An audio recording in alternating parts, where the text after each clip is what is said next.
Welcome everyone back to another episode of Q&A with Sharon's son George. I was my mother's caregiver after she was diagnosed with Parkinson's disease until her passing.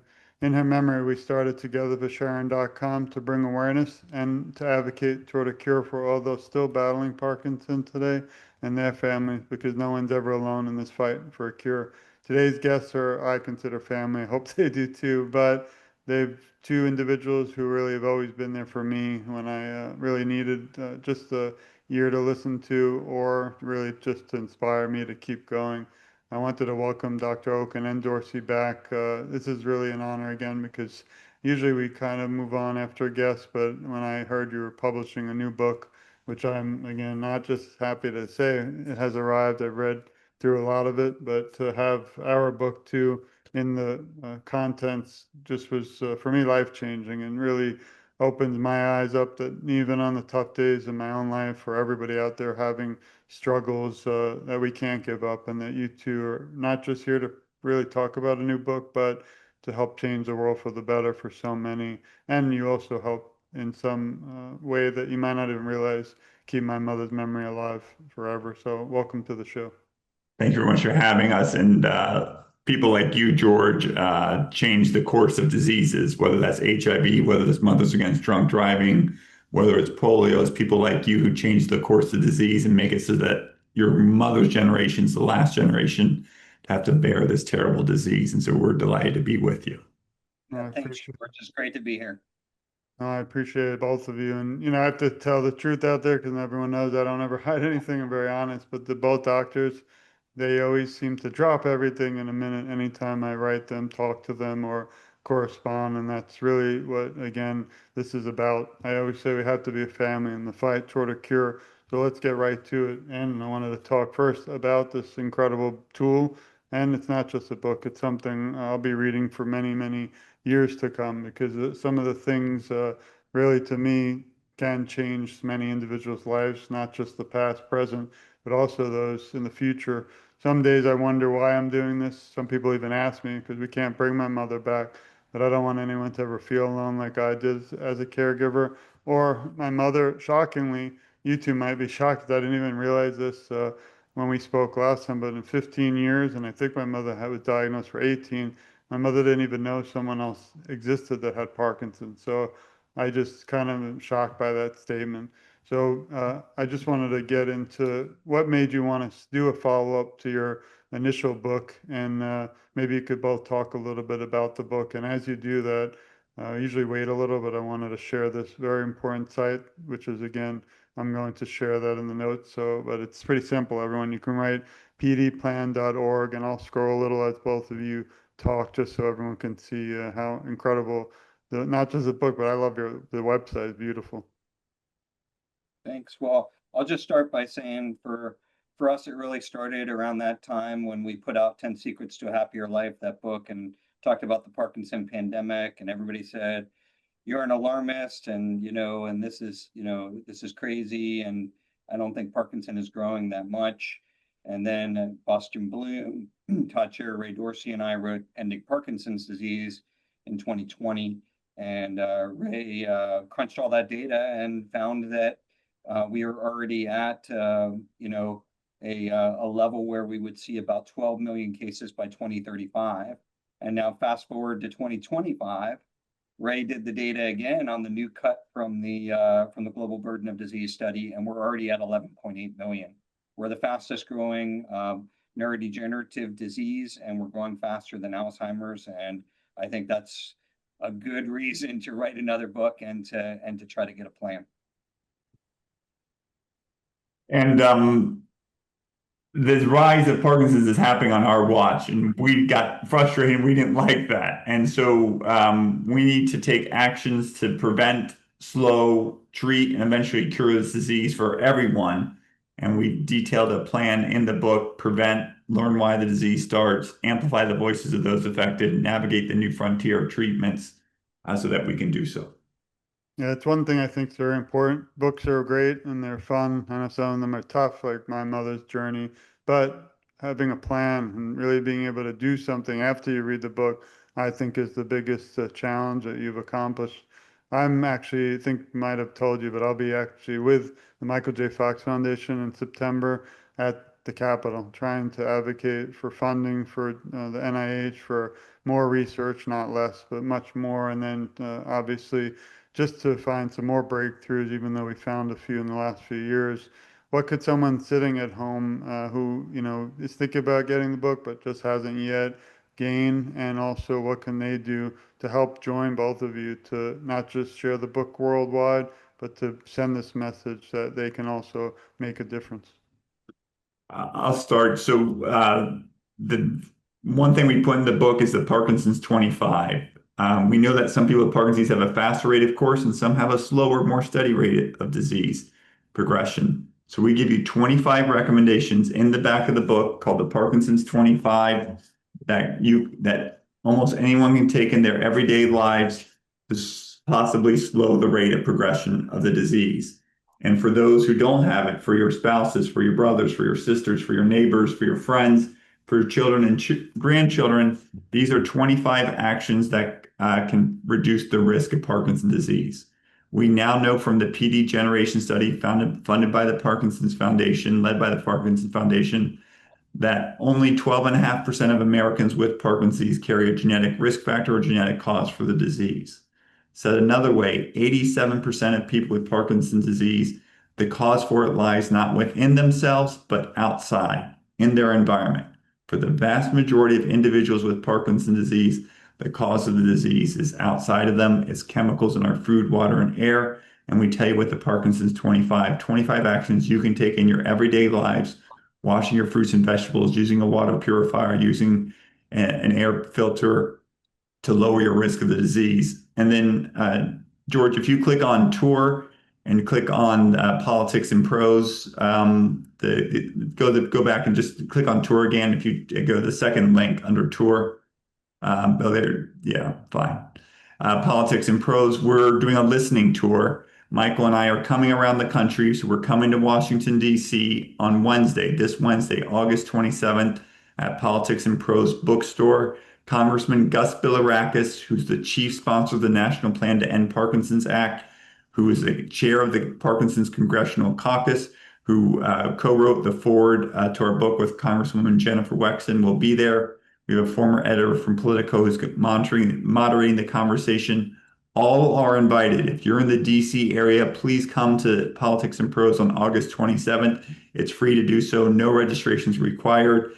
It's got an elevator. It's accessible. And we need to make our voices and our voices heard. Our good friend Ali Signorelli says that Parkinson's has a PR problem, public relations problem. Let's change that problem. Let's address that August 27th in Washington, D.C. Come to the event. No registrations required. C-SPAN is supposed to be televising it. When they pan around, let them see a full room. Let them feel your frustration. Let them feel your anger. Let's applaud the efforts of Congressman Bilirakis and others so we can create a world without Parkinson's disease. Yeah, we've been honored to have the congressman on the show, so I appreciate both of you all joining together, the efforts. I was wondering, I have some questions on the media we'll hopefully get to soon, but did both of you discover something that you weren't expecting after you finished writing the book, or was a lot of the areas that you kind of researched things that you already were well aware of? Yeah, I mean, I think that as the numbers became more clear that, that Parkinson is growing faster than Alzheimer's disease, I think that was a big surprise. I think the number of people that we interviewed from all over the world, including the folks who have Parkinson that shared their stories. And then as we began to think about, their stories, their exposures, their lives, particularly the young people with Parkinson, really struck me and struck a chord and really hit deep, in thinking about, this disease and how it impacts people and impacts families. But I was also very surprised and delighted by all of the researchers around the world with the novelty and creativity and hope that they have for what can be done with the disease over the next decade. So those were some of the things that struck me. How about you, Ray? So I'll say what a great partner Michael is in this effort. We spent 2 years writing this book, and we went back and forth. And Michael and I are relentless, and we're relentless on each other. And so I think every chapter got 30 versions. There were times I told Michael I don't like it, and Michael would rewrite an entire chapter in a weekend. I don't know how he does it, but he can. And so I think you're getting the best of us. I think this is fair that you got the best of us from 2023 and 2024 in the book. And we've learned a lot since then. So there's more for future discussions.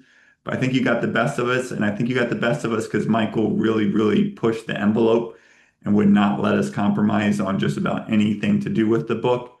And we've tried to make this as accessible, as action oriented, as hopeful, as optimistic as possible in the face of a terrible disease. And we really, really, really, really want to make it so that our generation, Sharon's generation, our generation is the last generation to bear this disease. We live in a world largely free of polio. We live in a world where HIV is receding. We live in a world where drinking and driving is socially unacceptable and fewer people die from drinking and driving accidents. These are all gifts from previous generations. We want to receive those gifts with grace, and we want to reciprocate and give a world where Parkinson's in future generations is increasingly rare instead of increasingly common. I appreciate it. I have a few questions kind of offhand, but related to the book. How did you both meet? I've always wondered, going back before you even had the idea of books and things, and just how, what was that moment you both met and learned that both of you are really in this really fight together? I Well, think, I think we've go known ahead. each other forever, right? Like it just seems like we've known each other like, just on other it's like when you're on other side of the table with people for a long time. And so I think throughout our careers we've always kind of had mutual respect and known each other, and then we drew closer over time, based on getting to know each other and getting to know things. And then on the Ending Parkinson Disease book, we really, like really started to join forces and full on. But I don't know if I remember the exact moment. Do you remember that, Ray? Was it like So a month or what? it's kind of odd that I don't think we actually physically met until relatively recently, within the last 7 years ago. Boss Bloom and I wrote a paper called The Parkinson's Pandemic, picking up on Michael's earlier mention of the Parkinson pandemic. And then that paper resonated and people wanted more. And so we said, we need to write a book. And Boss says, if we're going to write a book, the best book writer in the Parkinson's community is Michael Okun. So if there's a book written on Parkinson's next to George, it's a Michael Okun's books. And so that's how we got connected and started working. And the nice thing about books is that they enable anyone anywhere around the world to be able to receive it. We, as many of you know, we made Ending Parkinson's freely available to anyone who can't afford it. And if you can't afford Ending Parkinson's disease, you can just email us at info@endingpd.org, and we'll send you a copy of the first book. And we're working to do the same thing with generous donors to hopefully do something like that in the future for this. Yeah, I like how you both mentioned it's not really just for those today battling Parkinson, but this whole plan is to stop this disease for the future. I look at my children. We're working on probably one of my, I have to announce last books just because it's been tough, but a children's book to my children, because I have three children who were really at, young ages when they saw their grandmother go from, walking a few miles with them to the last 4 years, the drastic progression to the cane, then a walker, then wheelchair, and then bedbound out of nowhere just in 4 years. So I just, even today, 5 years later, have trouble explaining, Parkinson's to my kids and then worry about them having to be diagnosed. So I think this book is bigger than just, today. It's also to help everyone out there get involved. So, again, pick up the book, share it, donate some to the library, to others, to medical centers, to hospitals. It's something for everyone. Obviously, you're on a tour right now, and I'm honored that you stopped virtually for a few moments with us.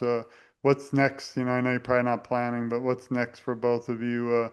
I guess this will be a mission for some time, but do you have anything planned coming up after the book, or I guess it's really the goal right now? And I'm glad both of you again are still, smiling because I know it's very rigorous, but.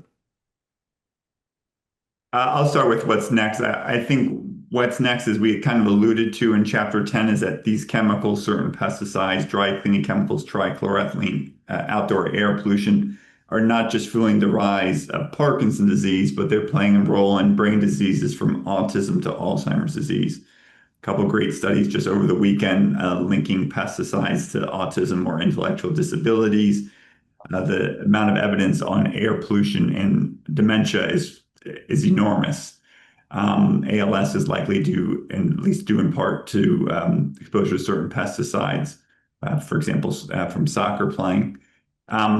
We want to think about what are the preventable brain diseases. And so brain disease as a whole are the world's leading source of disability, but it's not just Parkinson's. And we think that a lot of these brain diseases are preventable. And I think Michael and I are gearing up to try to tackle not just Parkinson's in terms of prevention, but some of these other conditions, so that millions of Americans affected with Alzheimer's, 1 in 31 children with autism, increasing number of people with ALS can live lives, future generations can live lives free of those diseases as well. Yeah, same. And I would also echo that if cardiology, George, is doing primary prevention studies for heart, why are we not doing primary prevention studies for neurodegenerative diseases? So look for Ray Dorsey and Michael Okun to be on everybody's tail to get going on some primary prevention, right, Ray? Yes. We could always count us on your side too. I wanted to also share the website, which actually you can directly gain right from the Parkinson's Plan website. But here's the actual book. You can, order right now after you listen to the show. Feel free to head right to Amazon. And also, I just want to thank both of you. You've always been, again, really supportive of us. And I might be one person, maybe, one voice, but I feel, again, together our voices are so much stronger. And that both doctors have always been really available for us. So it means more than words can ever describe. If you go to TogetherForSharon.com, click interviews, you can see a lot more in depth on both doctors' backgrounds and their work in the field. Also, you can directly now go to the media section and then click books, and you'll be able to also order the book there. As we wrap up, I always say it's not the end. It's not the really end of the show, because after the lights, camera, and paparazzi leave today, the conversation continues, and until you all pick up a copy of the book, that's something that we really hope you'll do. As we wrap up again, how do we get both of you in South Florida? That's my number one question. We need your presence here, because Boca Raton, in my opinion, is one of the leading unfortunate, communities and residents in the world. I don't know if it's due to elderly, population or what, but it's a very large area in the county, Palm Beach County, and doing my best here, but we need both of you to visit selfishly. Michael, you want to talk a little bit about what we're doing in terms of mapping out sites in Florida? Yeah, so so you may or may not be aware that University of Florida is who I work for. I work for the state, Yeah. and I'm a salaried employee with the state of Florida. And so Florida is my territory, George. And we have 57 University of Florida sites, 67 actually, one in every county. And so we know something about soil, water, all those things. And so we're beginning to study across. A group of us are getting together to start talking about primary prevention. And so we're very interested in using the data and also moving toward primary prevention of these diseases. Second, Ray and I are on tour, so we'll do our best to get down there and say hello to everybody in South Florida. And we certainly super appreciate everybody's voices. And as you alluded to, George, our voices we need to amplify. And when the FDA for HIV, when they did the sit-in at the FDA, when they made the quilts on the mall, there was more people, there was more to them. There was a larger movement. There was a larger movement for polio. And so so the PR problem that Ray alluded to from Ali, we gotta bring our voices together. So each voice counts. What you're doing counts so much, George. What you've been doing to get the word out about policing and about all the aspects to caregiving and all the wonderful wonderful work that you're putting together is one voice, but if we put all our voices together, that's how we're going to get change. Just a couple of notes. One of the things we're doing is mapping out the rates of Parkinson's in Florida. And it turns out there's a county in South Florida that has high numbers, and it looks like it might be due to some contaminated sites in the area. So we'd be delighted to come down to South Florida. My son is a sophomore at the University of Miami, so happy to come down to do that. Second is that George highlighted the books available on Amazon. We'd love if you're on Amazon to leave a book review. Maybe George will show you how to do that real quick. If you have a group of individuals, you can buy it at a much lower price. BookPal.com, Porchlight Books are places that, if you have a support group or something, you can get up to 30-40% off the cover price through BookPal and others. If you haven't joined the PD Avengers, join the PD Avengers. It's free to do so. We dedicate the book to the PD Avengers, a global grassroots organization led by Larry Gifford, Sonia Mather, and Tim Haig. PDAvengers.com. Sign up. We need 10,000 members around the world to do so. It's free to do so, and it takes 30 seconds. PDAvengers.com. And if you have questions that Michael and I didn't ask, or that we didn't answer, or George didn't ask, you can just email us info@pdplan.org, info@pdplan.org. We would love to hear from you. Yeah, we love Larry, PD Avengers, big supporter. I had the honor to meet him a few times, which was great. And Tim's been on the show, and also the doctor. So we definitely encourage everyone to support them. As we, again, finish up today, the one thing I do want to note is the media attention. It's been beautiful. I saw the Oprah one today, which is great, and Katie Couric. And that's one thing that I often struggle with is I've written probably 12 letters to every major outlet about 6 times and haven't had one response. And you know me, I don't give up. But I wish through this book, I do hope everyone shares it, buys it, rents it, does something, because we need this book in the world now. Part of me, our book is in it, which is even more beautiful, which I didn't expect or ask for. So I want to thank you both again for that. But I just, and we'll get this to a third show maybe, but the media has been one area that frustrates me, and I know many out there.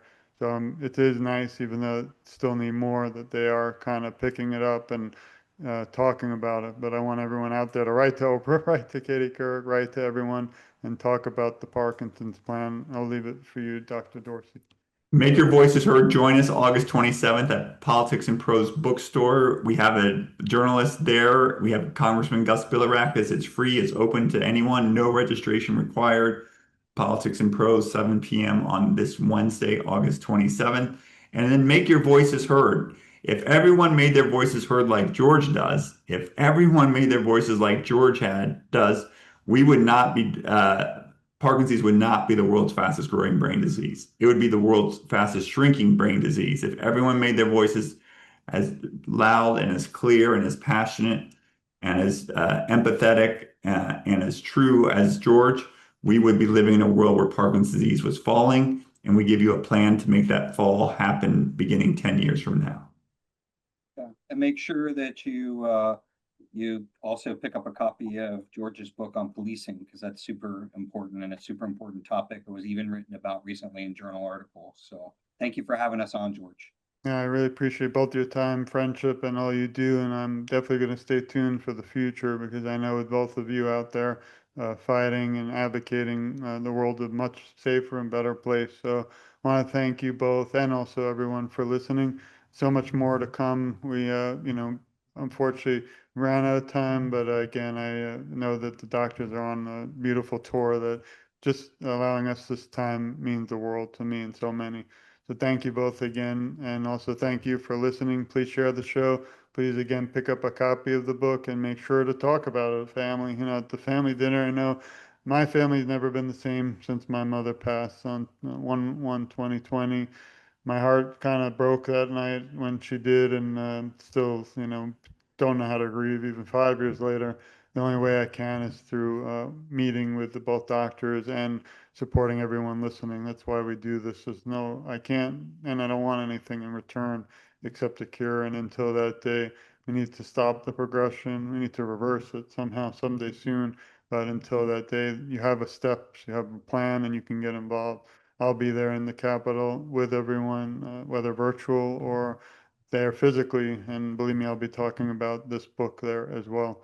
So thank you all again for joining us. This has been another episode of Q&A with Sharon and George. Please stay tuned.